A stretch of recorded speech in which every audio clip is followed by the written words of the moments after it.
semuanya, kembali lagi ke channel Rudy Hiskia. Kali ini aku akan membahas bisnis perusahaan PT Pelita Samudra Shipping Tbk. Jadi perusahaan ini bergerak di pengangkutan kapal pengangkutan komoditi. Tapi yang paling besar adalah batu bara. Jadi selain mengangkut batu bara, ini kode sahamnya PSSI. Jadi selain mengangkut batu bara, mereka juga mengangkut komoditi lainnya seperti nikel dan lain-lain. Tapi yang paling utama tetaplah batu bara. Nah, coba kita mau analisa ya atau review perusahaan ini secara bisnis, prospek, dan laporan keuangannya. Jadi aku tidak akan membahas teknikal harga saham. Ini murni aku akan bahas secara bisnisnya ya. Ini websitenya, kita bisa mampir ke ptpsss.co.id. Di sini kita bisa lihat berbagai hal tentang saham PSSI ini. Kita lihat our company-nya. Sepertinya tidak ada informasi yang cukup oke. Mungkin ada ininya kali ya. Aku mau lihat bisnisnya coba.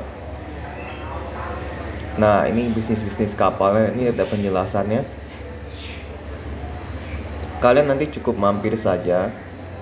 Intinya mereka mengangkut batu bara. Aku ingin lihat orang-orang yang di dalamnya.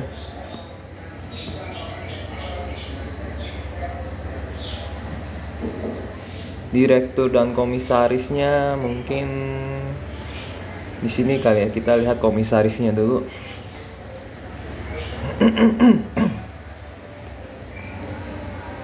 Tidak ada penjelasan komisarisnya ya. Oh, mungkin paling bawah kali. Oh, tidak ada.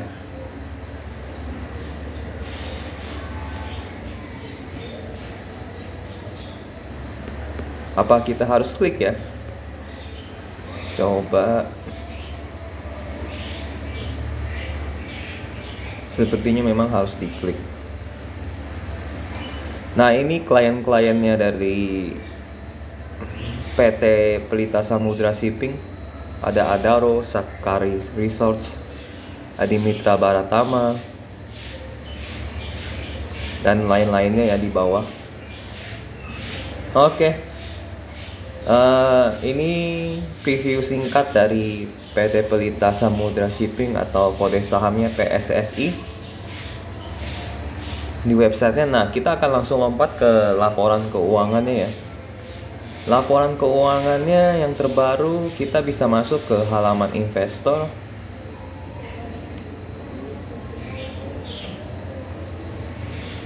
Investor, kita cari halaman reportnya.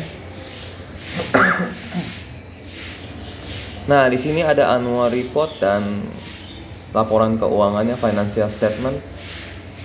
Di yang paling terakhir kuartal 3 ya 2021.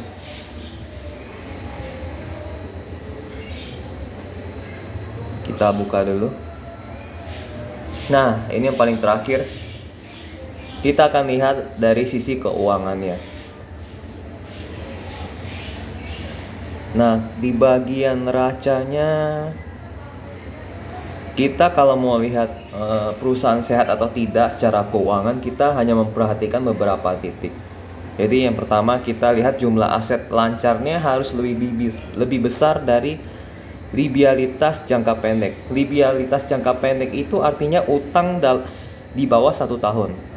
Jadi maksimal 1 tahun. Nah, ini jumlah liabilitas jangka pendek itu di 2021 sebesar 25 juta US dollar ya. Ini dalam bentuk US dollar. Jadi 25 juta US dollar utang jangka pendeknya, atau di bawah 1 tahunnya 25 juta. Aset lancarnya 32 juta. Jadi aset lancarnya bisa menutupi utang jangka pendek mereka. Jadi aset lancar itu adalah aset-aset yang mudah dicairkan menjadi cash atau uang.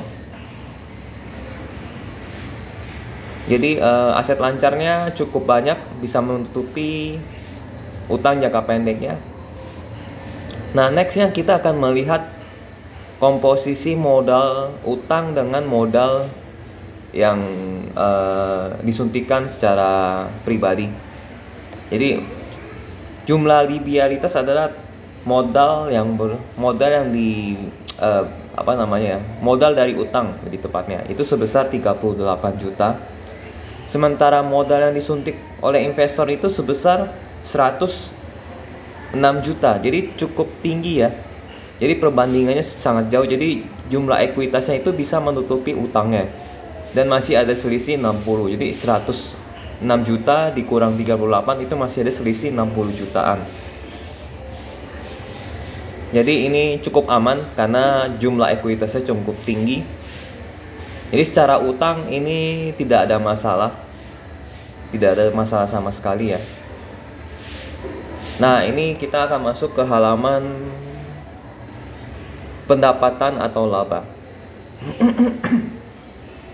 Laporan laba rugi lebih tepatnya. Jadi kita perbandingkan dengan periode tahun lalu ya. Jadi 2020 itu pendapatan usahanya, kita hanya lihat di pendapatan usaha, laba bruto dan laba bersih. Pendapatan usaha naik lumayan signifikan, naik sekitar 20 juta US dollar. Dan bebannya hanya naik sedikit. Jadi laba brutonya cukup tinggi, naik 22 kali lipat. Di September 2001 laba brutonya 23 juta, sementara di tahun sebelumnya 10 juta. Naik hampir 2 kali lipat lebih ya. Langsung kita lompat ke laba bersih periode berjalan. Jadi biayanya itu yang menarik itu adalah fix ya. Jadi laba bersihnya lompat cukup tinggi, naik 3 kali lipat karena biaya lain-lainnya itu fix setelah laba bruto. Kita lihat beban operasinya tidak naik banyak, hanya naik sedikit. Beban keuangan pun juga naik sedikit, beban pajak final juga sedikit. Pendapatan lain-lain justru lebih besar di tahun lalu. Namun yang membuat perusahaan ini cukup menarik yaitu biaya lain-lainnya itu fix, jadi tidak bertambah. Jadi pendapatan naik, biaya lain-lainnya tetap tidak bertambah. Jadi menghasilkan laba bersih yang cukup tinggi. Laba bersih periode berjalannya 15 juta US dollar, sementara yang di tahun lalunya hanya 5 juta US dollar. Jadi signifikan sekali kenaikan laba bersihnya. Ini sangat cukup baik secara keuangan ya, secara laporan laba rugi ya. Kita akan langsung lompat ke ini laporan ekuitas. Jadi tidak begitu ini. Nanti aku akan bahas setelah ini. Kita akan lompat langsung ke laporan arus kas. Nah, ini juga penting karena arus kas itu ibarat aliran darah sebuah perusahaan lah ya. Bisnis itu bisa dikatakan bisnis yang sehat kalau kasnya meningkat. Kalau kasnya menurun atau rugi atau minus, itu yang lebih bahaya. Jadi tercatatnya plus tapi uang realnya malah nggak ada, itu kan gimana banget ya. Itu bukan bisnis menurutku, itu hanya main catatan aja, bisnis catatan namanya. Jadi arus kas itu artinya duit yang diterima secara real. Jadi arus kas bersih yang diperoleh dari aktivitas operasi meningkat dari tahun lalu. Tahun lalu 17 juta US dollar dan sekarang meningkat menjadi 20 juta US dollar dan hasilnya positif ya. Jadi penerimaan dari pelanggan 71 juta US dollar, dipotong segala masuk ke pemasok, pembayaran ke direksi dan karyawan dan lain-lain, hasilnya kasnya itu tersisa 22 juta US dollar. Lalu ke bawahnya investasinya, mungkin perolahan aset tetap itu yaitu beli kapal. Jadi mereka kalau mau menambah omset atau meningkatkan laba, mereka harus tambah kapal.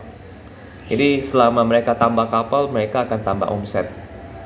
Itu bagus. Jadi dalam kurung ini maksudnya minus ya. Jadi semua yang dalam kurung itu artinya dikurangi atau minus. Kalau di bagian investasi, arus kas untuk investasi lebih bagus minus, artinya mereka belanja buat sesuatu, belanja modal lah ya, belanja kapal atau belanja mesin atau belanja pabrik, itu lebih bagus minus. Kalau plus bahaya, jangan-jangan mereka menjual asetnya. Oke, kita langsung ke pendanaan. Mereka ada terima pinjaman bank sebesar 3 juta US dollar. Itu kecil lah ya dibanding dengan pendapatannya yang masuk. Jadi ada pembayaran kembali pinjaman bank 15 juta dan lain-lainnya. Dan penggunaan bersih yang digunakan untuk aktivitas pendanaan lebih banyak, minus ya ininya, minus karena lebih banyak membayar kembali pinjaman bank sebesar 15 juta US dollar dan ada pembayaran dividen sebesar 2 juta US dollar. Juga ada perolehan saham treasury. Jadi overall yang penting ininya positif ya.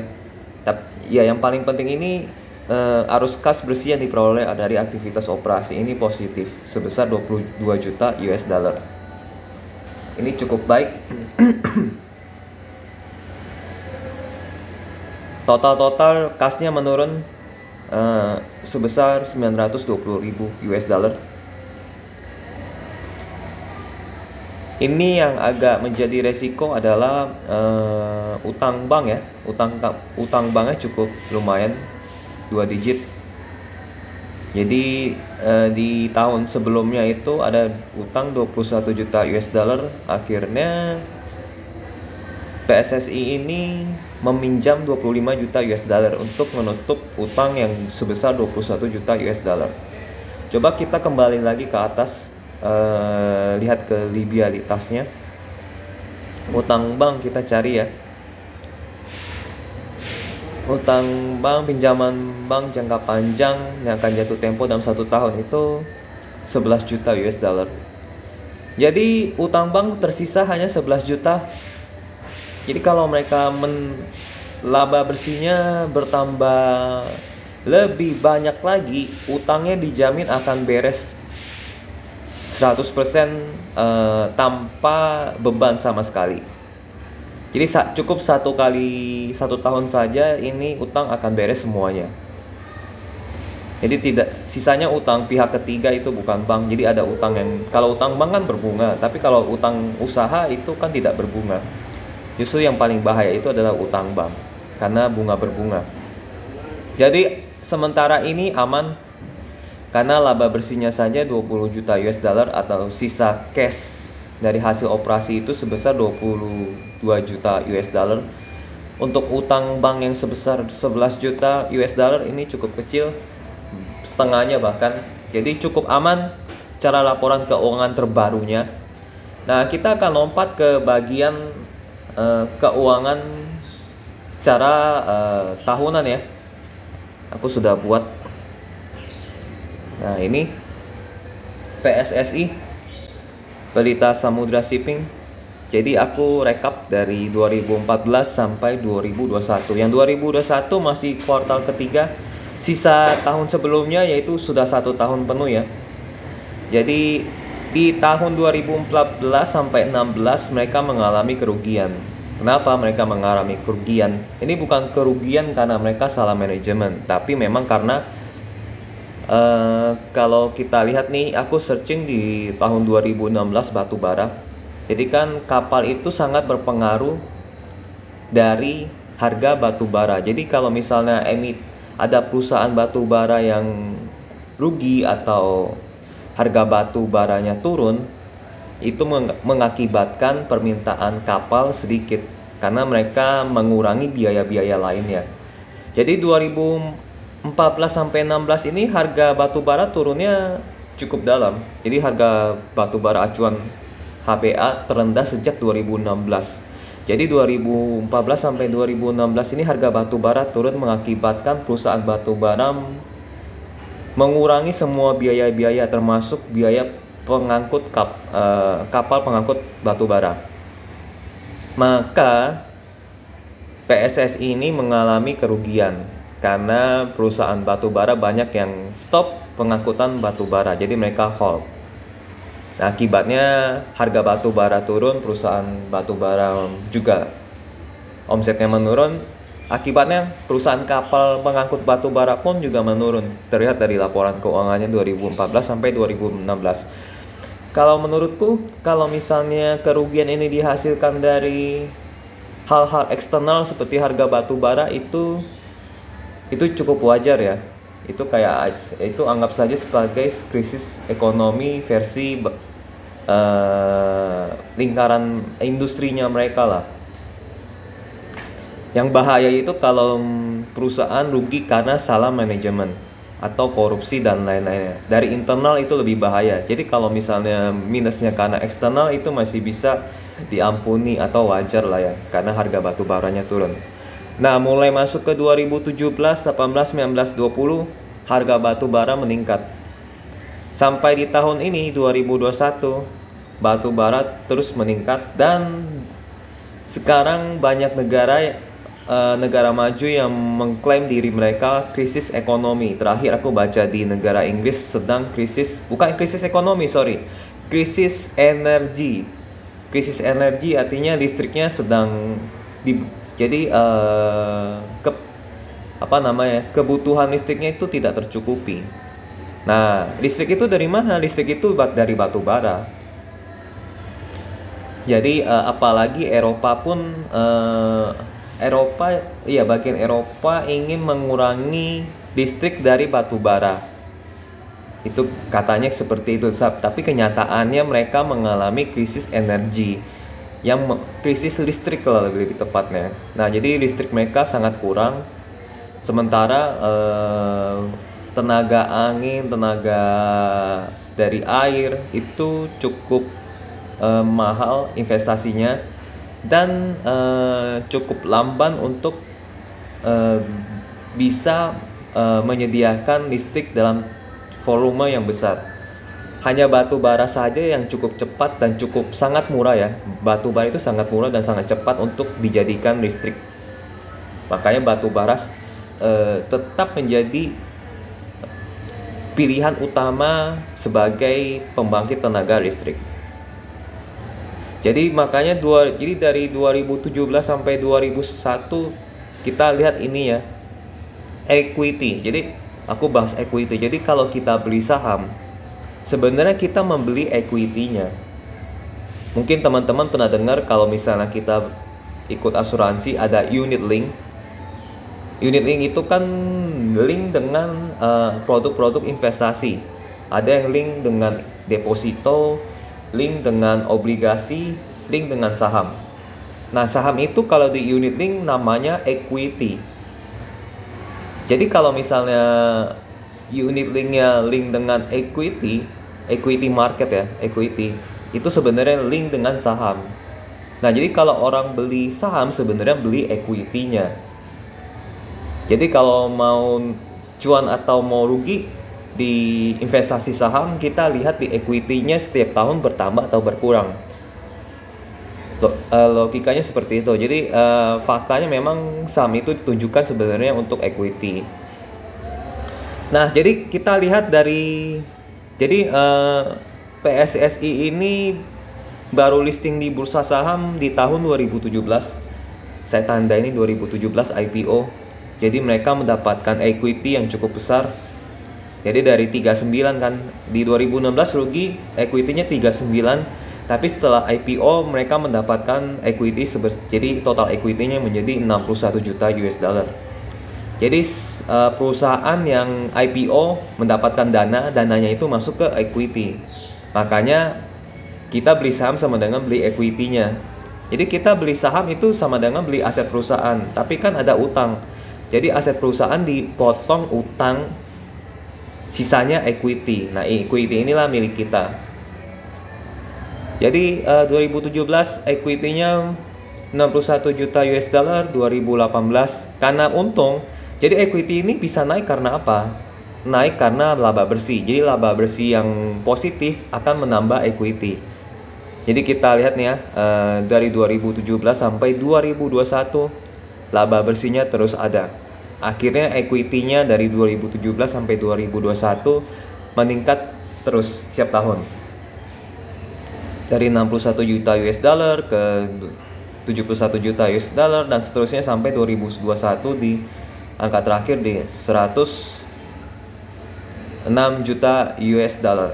Ini pun masih kuartal 3 dan belum 1 tahun penuh. Kalau 1 tahun penuh saya tidak tahu nih angkanya jadi berapa, 100 berapa ini. Apakah 111 atau 120? Itu cukup lumayan tinggi ya. Nah, 2002-nya bagaimana? 2002-nya aku masih belum punya bayangan apakah batu bara ini masih dibutuhkan atau tidak.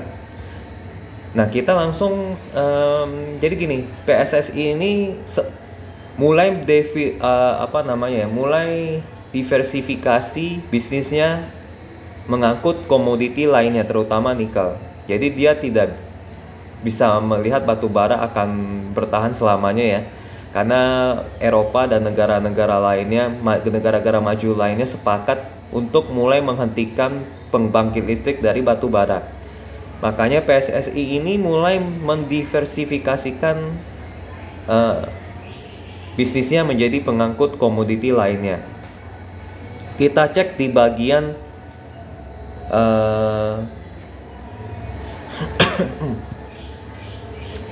materi public expose. Salah pencet ya. Materi public expose-nya sebentar ya. Bukan di sini. Materi public expose ini di halaman IDX, website IDX maksudnya. Public expose.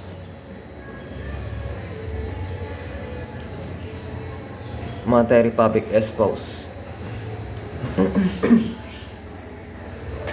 Nah, dari sini materi public expose ini materi public expose-nya itu muncul di bulan Oktober 2021. Jadi mereka akan mempresentasikan rencana ke depan mereka dan hasil kerja mereka di tahun 2021. Materi presentasi ini telah disiapkan oleh PT Pelita Samudra Shipping Tbk atau saham kode sahamnya PSSI. Jadi ini tanggal presentasinya dapat berubah sewaktu-waktu tanpa pemberitahuan sebelumnya. Kita langsung lompat visi misi industri batu bara. Harga batu bara kita lihat ya. Ini yang terakhir itu di Juli 2020. Terus terakhir 16 September 2021. Jadi harga batu bara naik karena banyak negara yang mengalami krisis energi. Permintaan batu bara akhirnya meningkat. Karena kalau misalnya mereka tidak ada listrik, industri mereka bisa mati, pabrik mereka tidak jalan, lalu konsumsi masyarakatnya juga tidak jalan. Maka dari itu batu bara tetap digunakan. Jadi di penjelasan di bawahnya ya. Jadi di Tiongkok itu Juli 2021 persediaan batu bara menurun di posisi terendah. Karena gini, kita lihat ya banyak produk-produk yang sekarang lebih banyak menggunakan listrik. Mobil listrik, ya kan? Terus sementara orang mulai banyak menggunakan komputer, HP, dan semuanya berbau listrik. Apalagi kalau misalnya sekarang zaman Bitcoin ya, banyak yang menambang Bitcoin menggunakan konsumsi listrik yang cukup tinggi juga. Maka dari itu, batu bara mulai banyak digunakan di negara-negara. Bukan mulai banyak ya, meningkat permintaannya karena semakin banyak kebutuhan akan listrik, permintaan batu bara akan terus meningkat karena sekali lagi batu bara itu paling murah dan paling efisien secara produksinya. Dan volume ekspor batu baranya di sebelah kanan tabelnya naik turun tapi endingnya cukup tinggi. Nah, ada pasar non batu bara. Jadi seperti aku jelaskan sebelumnya tadi ya, PSS ini punya rencana untuk mengangkut selain batu bara ke depannya. Kita lihat di sini ya, diversifikasi bisnis non batu bara perseroan. Jadi percepatan pembangunan infrastruktur meningkatkan peluang bisnis di pengangkutan batu bara dan komoditi lainnya. Jadi PSSI ini melihat peluang bahwa nikel ini akan menjadi komoditi yang sangat permintaannya cukup tinggi karena dibutuhkan untuk pembuatan baterai. Jadi kalau mobil listrik menggunakan baterai, maka bahan dari baterai itu salah satunya nikel. Makanya si PSSI ini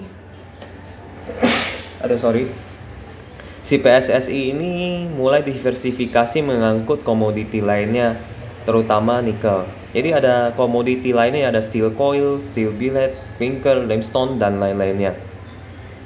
Kita lihat di pangsa pasar nikel, dia ada penjelasan bertumbuh ya dari 2019, 2020, 2021. Jadi ini pun di tabel paling kanan kita lihat yang bawahnya diversifikasi pendapatan usaha.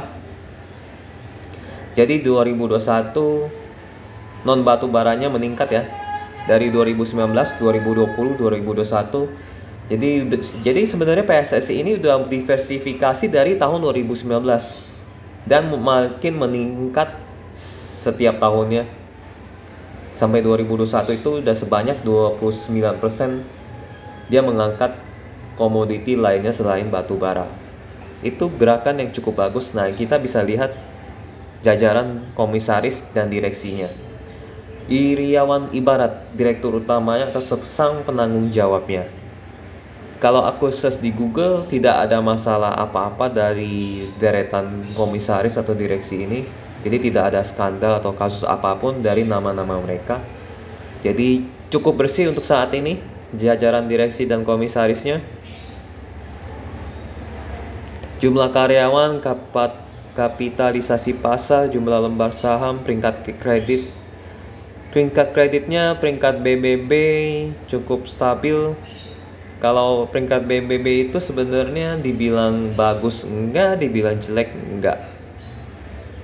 Biasa-biasa lah ya. Paling bagus itu peringkatnya kalau peringkat kredit itu AAA. Tapi kita lihat dia secara kredit tidak ada masalah ya. Kepemilikan saham itu pemegang besarnya itu Indoprima, pabriknya sebesar 54. Pengendalinya cukup kecil ya, sementara pabriknya cukup besar. Dan setiap tahun setelah IPO, perusahaan Pelita Samudra Shipping ini setiap tahunnya selalu memberikan dividen. Kita lihat ya, tiap tahun ya tidak tanpa bolong. Jadi kalau misalnya kalian ada invest di saham PSSI ini, pasti selalu mendapatkan dividen setiap tahunnya. Ini jalur-jalur operasinya ya. Ini jenis-jenis kapal lautnya, kapal pengangkutnya. Ada banyak jenis, transshipment, inter-island, ada internasional. Terus kita lanjut ke bagian lainnya, armada kapalnya cukup banyak ya. Ada total berapa ini? 3 tambah 1 tambah 41 tambah 39, 100-an lah ya. Jadi setiap kapal itu fungsinya berbeda-beda. Kinerja keuangan. Tadi kita sudah lihat kinerja keuangannya ya. Kita lihat lagi ya kinerja keuangannya, aku sampaikan di sini setiap tahun. Revenue-nya naik turun karena ada yang tadi dari 2014 harga batu baranya turun. Jadi pendapatan atau laba bersih PSSI ini ditentukan oleh harga batu bara. Harga batu bara turun atau lumayan turun dalam, itu bisa mengakibatkan laba perusahaan mengecil. Tapi kalau sementara harga batu bara meningkat, laba perusahaan pun bisa meningkat juga. Juga ditentukan oleh permintaan batu bara ya. Jadi bukan hanya harga batu bara, juga sebenarnya sama sih. Kalau misalnya permintaan batu baranya meningkat, harga batu bara meningkat. Jadi selama batu baranya permintaannya meningkat si batu bara, ini akan meningkat. Tapi balik lagi, kalau misal kan ini PSSI selain mengangkut batu bara juga mengangkut nikel. Jadi kalau misal permintaan komoditi lain selain batu baranya meningkat, PSSI tetap tertolong kalau harga batu baranya turun. Misalnya nikelnya lagi naik, batu baranya lagi turun. Jadi PSSI masih tertolong oleh di nikelnya. Gitu. Ini sudah oke. Per kuartal oke. Tadi sudah dijelaskan laba rugi, jadi kita langsung lompat aja. Posisi rasio keuangan juga sudah aku jelaskan. Pencapaian kontrak versus spot, ada yang langsung, ada yang kontrak. Oke. Kita lewatkan saja. Nah, ini pelanggannya cukup banyak ya. Ada dari Inalum, Pelayaran Batra Adiguna,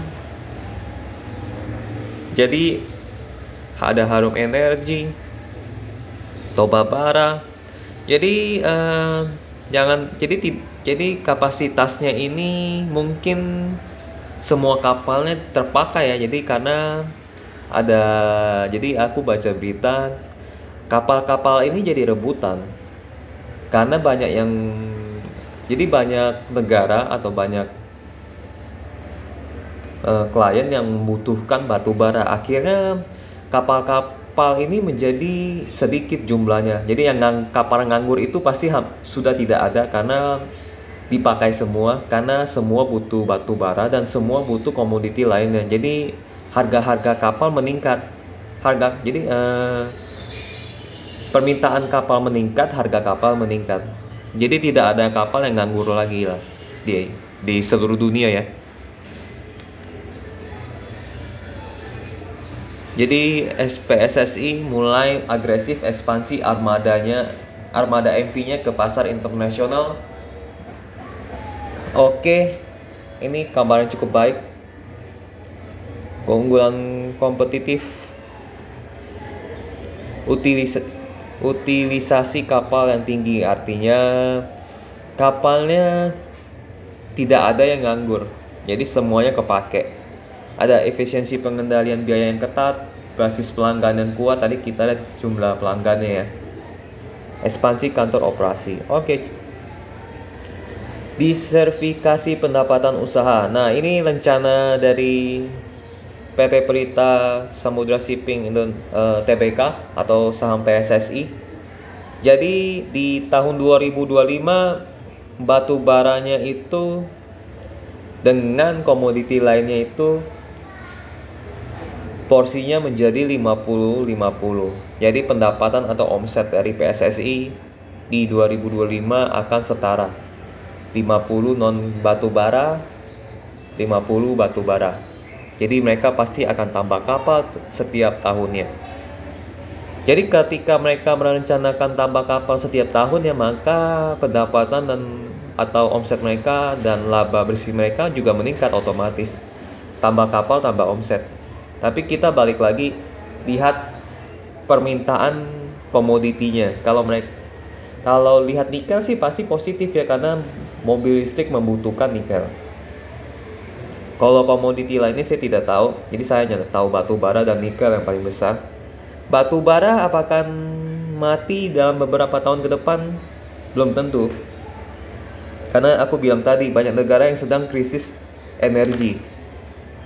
Jadi karena krisis energi itu dikarenakan karena banyak penduduk di dunia lebih banyak menggunakan listrik sekarang. Karena ada smartphone, komputer, dan ada mobil listrik dan lain-lainnya. Jadi semuanya sudah mulai masuk menggunakan listrik. Apalagi kalau misalnya ada negara-negara kecil yang tidak pernah menggunakan listrik tiba-tiba menggunakan listrik. Atau kita anggap aja Indonesia lah ya kan, ada kota besar, ada desa. Yang desanya dulu jarang pakai listrik, tiba-tiba pakai listrik. Maka batu bara akan dibutuhkan. Jadi batu bara akan mati beberapa tahun ke depan tidak mungkin akan lama. Karena harga batu bara sekali lagi lebih murah diproduksinya. Kalau misalnya tenaga angin dan air itu membutuhkan teknologi yang cukup mahal investasinya gitu. Dan ada beberapa daerah yang tidak ada angin, bahkan ada yang tidak ada air. Jadi untuk menghasilkan listriknya cukup susah, mau nggak mau batu bara digunakan gitu. Oke, strategi 5 tahun ke depan ya. Ada tambahan. Ini ada ekspansi bisnis, ada optimalisasi struktur permodalan, meningkatkan dividen pada pemegang saham. Dia tertulis di sini. Wow, lumayan bagus. Jadi kalau kalian mau hold saham ini, kalian akan dapatkan dividen. Peremajaan aset atau jual. Jadi mereka bisa kadang-kadang jual kapal-kapal lama mereka ke orang lain ya. Kalau misalnya kapalnya udah lama, mereka jual selama 10 tahun ya. 3 sampai 5 unit per tahun. Gitu. Jadi kalau umurnya udah tua, mereka jual. Ya, anggap aja kalau misalnya mobil sudah di umur 10 tahun atau 5 tahun, perusahaan biasanya jual mobil. Seperti itulah. Asset light. Jadi cukup baik mereka jelaskan presentasi ya. Fokus corporate social responsibility, ini CSR-nya mereka. Pencegahan COVID, key takeaway.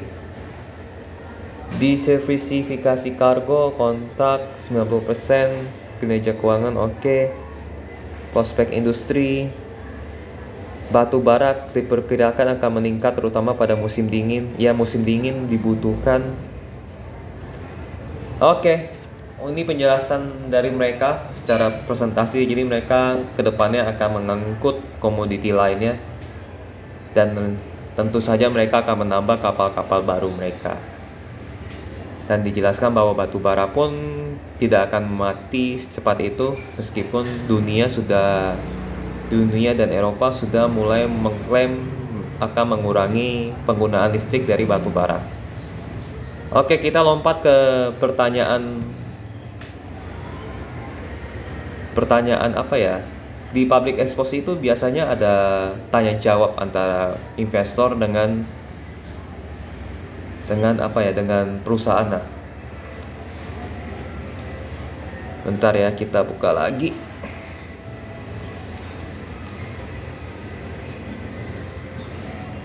Agak loadingnya cukup lama. Kita tunggu ya. Oke, lama sekali. Ada apa ini? Kita refresh dulu ya. Jadi aku kesimpulan singkat dulu ya beberapa hal atau beberapa poin. Secara keuangan cukup oke. Prospek kedepannya mereka juga susun dengan baik. Ada diversifikasi. Nah, tinggal resikonya itu harga komoditi turun atau naik.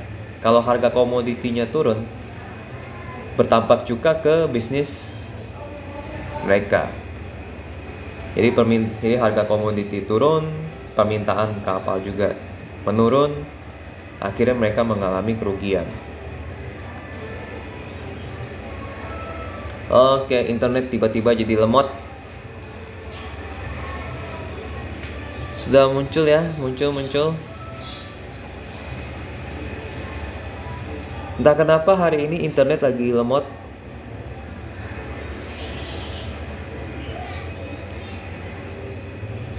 Tanya jawabnya mungkin kita bisa lihat dari downloadnya ya.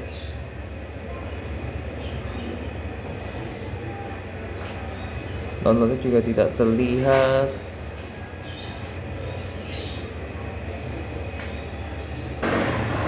Nah, akhirnya bisa juga. PSSI Public Expose. Nah, kita lihat tanya jawabnya mereka. Oh, bukan yang ini, di lampiran yang ke-1. Oke. Nah, ini tanya jawab antara investor atau media ke perusahaan PSSI. Jadi ada pertanyaan ke-1 dari bursa.com. Bayangan pendapatan di tahun 2021. Jadi ini waktunya ini di Oktober ya, jadi mereka ingin tahu 1 tahun penuh ini akhirnya pendapatan yang 2021 secara 1 tahun penuh itu sebesar apa. Dijawab, target pendapatan 2021 itu naik 43% dibandingkan pendapatan 2020. Target pendapatan mereka ya. Tapi kayaknya mereka bisa mencapai ini. Rencana pembelian armada. Saat ini perseroan masih fokus dengan utilisasi dan pemanfaatan armada yang ada. Ada rencana pembelian armada di tahun depan, rencana awal di kuartal 4, dan akan diumumkan apabila akta jual beli sudah ditandatangani. Oke, bagus. Jadi tahun depan omset pasti naik karena ada tambahan armada ya. Jadi kalau mereka omsetnya mau naik, mereka harus beli kapal baru. Jadi kalau misalnya mereka tidak beli kapal baru, omset mereka tidak akan bertambah. Jadi mereka akan terus, omsetnya akan terus bertambah. Apakah ada rencana joint venture? Masih direncanakan semester 1 2022. Wow, oke juga. Oke, pertanyaan yang keduanya, penambahan armada untuk segmen apa? Nah, kan ada tambah armada untuk kapal batu bara atau yang lain nih? Penambahan armada untuk segmen kapal tongkang dan kapal tunda. Akan ada rencana penambahan tongkang dan tunda sebanyak 3-5 set pada tahun awal 2022. Wow, oke, ini cukup bagus. Jadi di awal tahun sudah ada kapal baru, maka laporan keuangannya akan cukup baik mungkin di kuartal 1, kuartal 2 akan cukup meningkat ya. Karena ada kapal 3-5 set ya, kapal baru. Jadi ini adalah batu bara ya. Jadi tongkang itu dan tunda itu untuk batu bara. Jadi ada yang buat narik, ada yang buat penampung. Kebanyakan jadi kita kontrak dengan customer berapa lama? Kebanyakan kontrak perseroan masih aman sampai tahun 2023. Jadi mereka bisnisnya menggunakan kontrak sampai tahun tertentu. Dan sudah dijawab oleh perusahaan, kontraknya masih aman sampai tahun 2023. Belanja modal untuk 2022 akan seperti apa? Masih dalam pembahasan, minimal 20-30 juta US dollar di tahun 2002, mayoritas untuk ekspansi dan penambahan armada. Cukup baik, jadi mereka ekspansi dan tambah armada artinya omset dan laba bersih bertambah. Lalu di pertanyaan nomor 4-nya, proyeksi kinerja 2022 akan lebih stabil dibanding 2021. Selain batu bara, PSS sudah mulai masukin bisnis nikel dan boksit. Jadi aku nggak tahu, bingung ini pertanyaannya seperti apa. Jadi dijawab juga. Oh ini, jadi bertanya proyeksi kinerja tahun 2022 itu seperti apa, dan dijawab akan lebih stabil dibanding tahun 2021 dan diversifikasi kargo selain batu bara yakni nikel. Jadi selain tambah kargo batu bara, ternyata ada juga tambah armada untuk nikel dan bauksit dan mineral lainnya. Oke, pemegang saham, ada pertanyaan update buyback saham PSSI. Jadi di tahun 2021 kemarin PSSI dari semester kedua itu membeli saham yang kembali. Efeknya itu jumlah lembar saham yang beredar di masyarakat jadi berkurang. Itu artinya positif. Jadi semakin sedikit lembar saham yang beredar, jadi permintaan pembeliannya pun jadi semakin tinggi, dan harga yang mengakibatkan harga saham bisa meningkat. Jadi jawabannya per September perusahaan sudah membeli kembali saham yang beredar sebanyak 27,9 juta yang telah dibeli oleh treasury stock. Untuk kedepannya masih wait and see karena saat ini menurut analisa kami masih under value. Benar, karena perusahaan masih under value di waktu itu ya, bukan sekarang ya. Karena sekarang juga masih under value kalau misalnya kita menggunakan perhitungan pertambahan omset dan laba bersih di beberapa tahun ke depan. Tapi kalau misalnya omset dan laba bersihnya stuck, harga sekarang sudah kemahalan gitu. Tapi kalau misalnya omset dan laba bersihnya masih bisa bertumbuh di beberapa tahun kemudian atau bahkan sampai 10 tahun kemudian, harga sahamnya murah sekarang gitu. Nomor 4, apakah katalis positif dan diversifikasi kargo non batubara yang membuat kinerja PSSI lebih baik dibanding semester 1 2021? Dijawab oleh direkturnya, armada PSSI sudah memasuki bisnis nikel dan bauksit sehingga kami yakin dengan diversifikasi bisnis ke angkutan non batubara diharapkan bisnis perseroan dapat lebih sustainable. Jadi cukup baik ya, kan? Jadi pendapatannya tidak hanya dari satu pintu saja, tapi jadi pintu lainnya dari nikel, dari bauksit dan lain-lain. Kalau misalnya batu baranya menurun dan nikelnya meningkat, nikelnya menjadi penolong. Bahayanya kalau misalnya mereka tidak ada pengangkut komoditi lainnya, bahaya. Batu bara turun, ya bisnis mereka turun juga. Seperti yang ini yang aku tunjukkan ya. Jadi 2014 sampai 16 mereka hanya angkut batu bara. Harga batu bara turun, mereka mengalami kerugian. Jadi setelah IPO mereka melakukan strategi yang cukup bagus. Mereka melakukan diversifikasi bisnis. Oke. Apakah ada rencana investasi dan kolaborasi dengan EMC Venture untuk PSSI dengan masuknya Mr. Loh Niap Juan ke dalam jajaran komisaris bla bla bla? MC adalah salah satu pemegang saham perseroan dan sudah lama berkecimpung di dunia maritim. Masuknya Loh Niap Juan dalam jajaran komisaris berguna untuk mendukung strategi bisnis perseroan ekspansi ke pasar internasional untuk memperkuat pertumbuhan kelanjutan. Oh, ini berita yang baik ya. Jadi sebelumnya klien-klien ini hanya mengangkut di dalam negeri saja, dan masuknya Mr. Loh Niap Juan ini susah diucapkan. Maksudnya Pak Loh Niap Juan ini cukup bagus untuk membantu penetrasi mereka atau perusahaan PSSI ini ke pasar internasional ya. Cukup baik. Lalu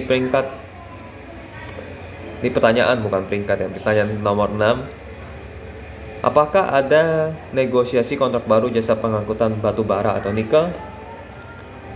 Saat ini kontrak PSSI selalu diperpanjang dan pada kuartal 4 akan ada kontrak baru. Jadi di kuartal 4 di tahun 2021 ini akan ada kontrak baru. Kalau ada kontrak baru, jadi penambahan omset dan laba bersih tidak hanya dari penambahan kapal, tapi harus ada penambahan kontrak baru juga. Ada kontrak baru dulu, baru ada tambah kapal. Kalau tambah kapal dulu tanpa ada kontrak, jadi kapalnya menjadi mubazir, tidak digunakan. Jadi selama ada penambahan kapal, berarti ada penambahan kontrak. Artinya ada pemasukan tambahan lagi. Itu cukup baik. Dan saat pertanyaan nomor 2, selain spin-off, bagaimana arah strategi bisnis di segmen TNB dan floating crane perseroan? Apakah semua MV untuk tujuan ekspor?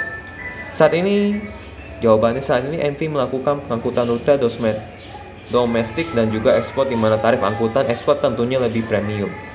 Jadi tarif angkutan internasional itu ternyata lebih premium daripada domestik.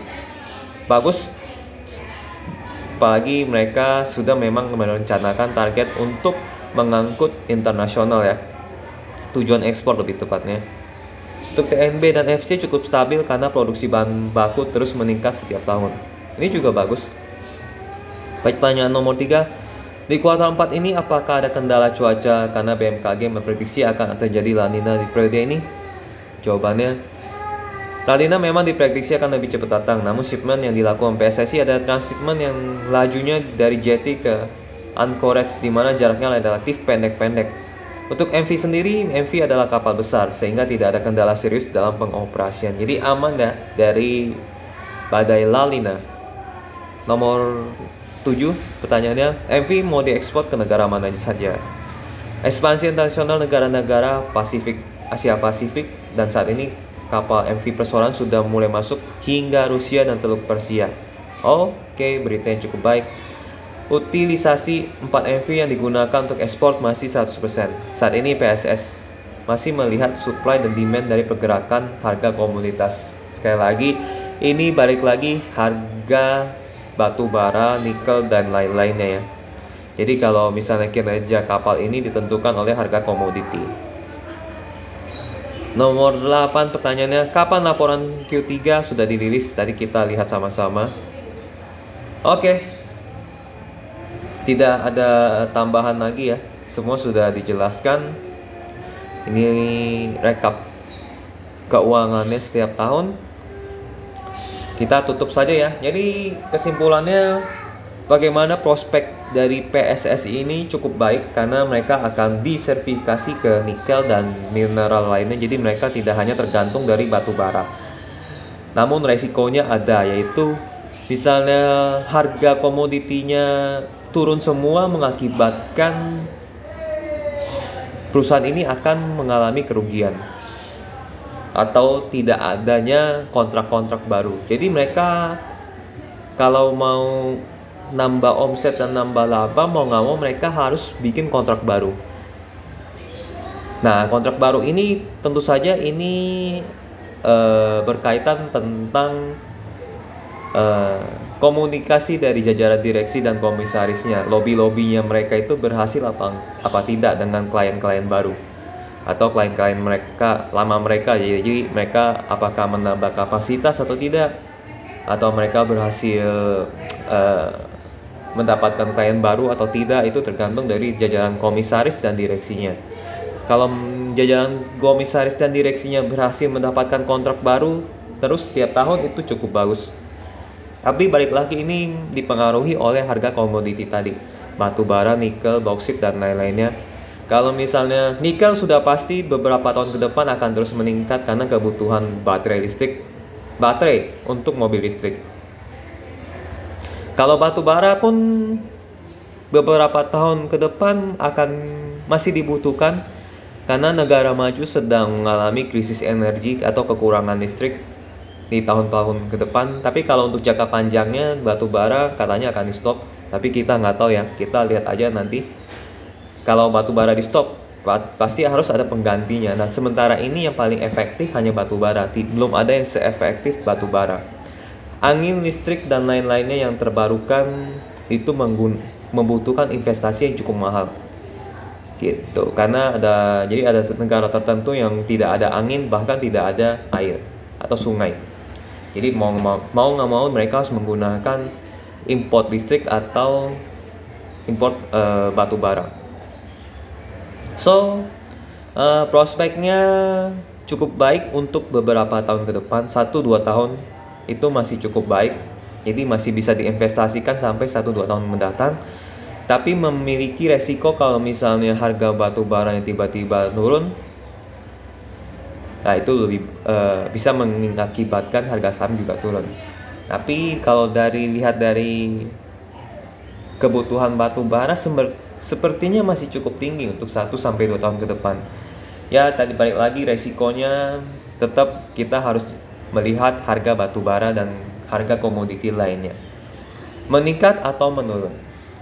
So dari penjelasan panjang, kesimpulannya ya keuangannya baik, prospek kedepannya cukup baik kalau dari berita-berita sekarang ya. Dan kinerja dari jajaran komisaris dan direksinya cukup baik juga, tidak ada hal yang aneh-aneh sampai kasus tertentu. Overall ini cukup baik, dan ada resiko kalau harga batu bara dan komoditi turun cukup bahaya. Lalu tidak ada kontrak baru, itu juga cukup bahaya. Jadi mereka harus selalu setiap tahun harus menambah kontrak baru. Oke, sekian pembahasan tentang perusahaan PSSI, saham PSSI lebih tepatnya ya. Kode sahamnya PSSI, tapi nama perusahaannya itu PT Pelita Samudra Shipping Tbk. Oke, sekian pembahasan analisa tentang bisnis PSSI ini. Semoga bisa membantu atau memberikan informasi yang cukup baik bagi teman-teman selainnya, agar investasi saham menjadi lebih baik juga ya, lebih tepat jadinya. Kalau kita investasi jangan tebak-tebakan, tapi kita harus mencari data sedetail mungkin. Oke, sekian dulu. Kalau misalnya teman-teman ada pertanyaan tentang saham-saham lain yang ingin dianalisa, silakan komen di bawah. Atau ada tambahan informasi lainnya juga boleh komen di bawah. Boleh like, boleh dislike, terserah. Boleh juga subscribe untuk aku akan analisa perusahaan-perusahaan lainnya ya, secara bisnis, keuangan, laporan keuangannya, dan juga prospek kedepannya. Jadi aku tidak akan bahas teknikal harga saham. Jadi aku murni secara bisnis saja. Jadi kita menjadi investor yang memang invest secara bisnis, bukan invest tebak-tebakan atau bukan invest main judi gitu kan. Itu bukan. Jadi kita invest seperti investor pada umumnya, yaitu menginvest uang kita kepada perusahaan. Seperti mungkin angel investor yang suntik ke Gojek atau angel investor yang suntik ke Grab. Ya seperti itulah, mental kita harus seperti itu. Jadi investnya ke perusahaan dalam jangka panjang, bukan kita invest jangka pendek, trading jangka pendek. Itu kan lumayan susah ya kalau trading jangka pendek ya. Tapi kita jadi kalau investor jangka panjang itu lebih gampang gitu. Oke, untuk saat ini secara bisnis saham PSSI atau PT Berita Samudra Shipping Tbk cukup sampai saat ini, sampai di sini maksudnya. Ngomong masih belepotan, tidak apa-apalah. Sampai jumpa di video berikutnya. Kalau ada pertanyaan-pertanyaan mengenai perusahaan lainnya atau saham lainnya, cukup komen di bawah ya. Sampai jumpa, bye-bye.